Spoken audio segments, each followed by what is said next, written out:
तो देखो भैया, देखो क्वाड्रिलेटरल में हमारा कहाँ तक हो गया था, पैरेललोग्राम में हो गया था।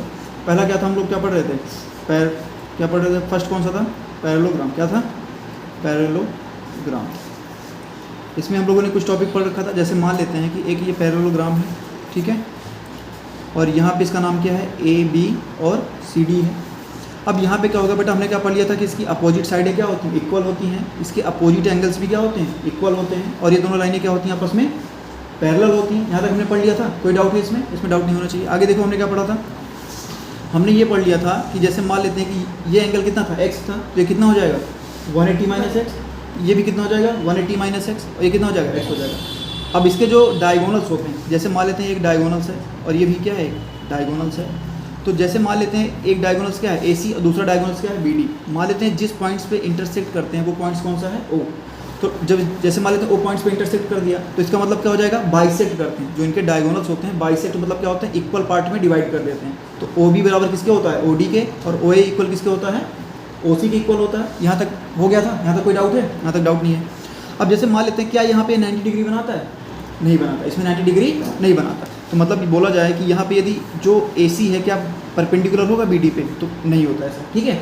यहाँ पे क्या होगा, बाइसेक्ट करता है, तो ए सी एंड बी डी जो होते हैं बाइसेक्ट करते हैं। क्या करेंगे, बाइसेक्ट करते हैं। अच्छा, यहाँ पे नेक्स्ट पूछा जाए बेटा कि जो पैरेललोग्राम होता है, इसके जो एंगल्स होते हैं, जैसे एंगल ए हो गया, बी हो गया, सी हो गया, डी हो गया, इसके जो डायगोनल्स होते हैं, क्या ये डायगोनल्स एक दूसरे को इक्वल पार्ट में डिवाइड करते हैं, नहीं करते।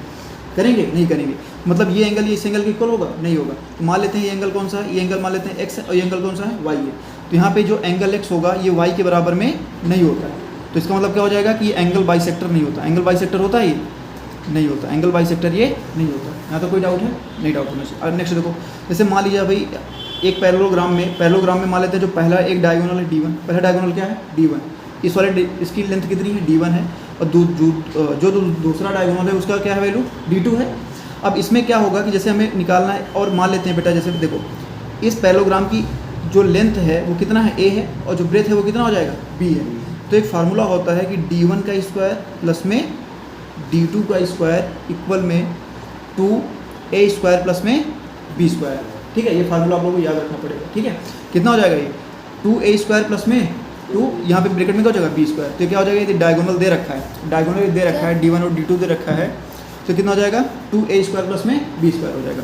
नेक्स्ट हमने क्या पढ़ा था, जैसे कोई एक पैरेललोग्राम होता है, इसका वैल्यू कितना है, AB, और ये क्या है, CD है।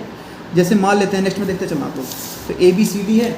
अब यहाँ पे देखो, यहाँ पे क्या होगा, इसका मिड पॉइंट है, ये क्या है, मिड पॉइंट है, और ये मिड पॉइंट का PQRS है। और यदि इसके मिड पॉइंट को मिला दिया जाता है, तो जो यहाँ पे क्वाड्रिलेटरल बनेगा वो भी क्या होता है, पैरेललोग्राम होता है। ये भी क्या होगा, पैरेललोग्राम होगा।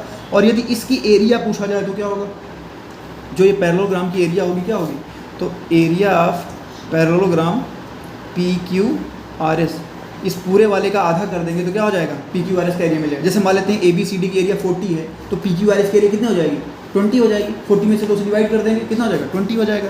तो इसका कितना हो जाएगा, 1/2 एरिया ऑफ कितना हो जाएगा, पैरेललोग्राम ABCD हो जाएगा। यहाँ तो कोई डाउट है नहीं, ठीक। अगर नेक्स्ट में देखा एक टॉपिक और है, जैसे मान लेते हैं ये क्या है, पैरेललोग्राम। समझते चलना, सारे पॉइंट्स एक एक कंडीशन है, ये सारे पॉइंट्स आप लोग अपने पास रख लेना। AB कितना हो गया, ABCD हो गया।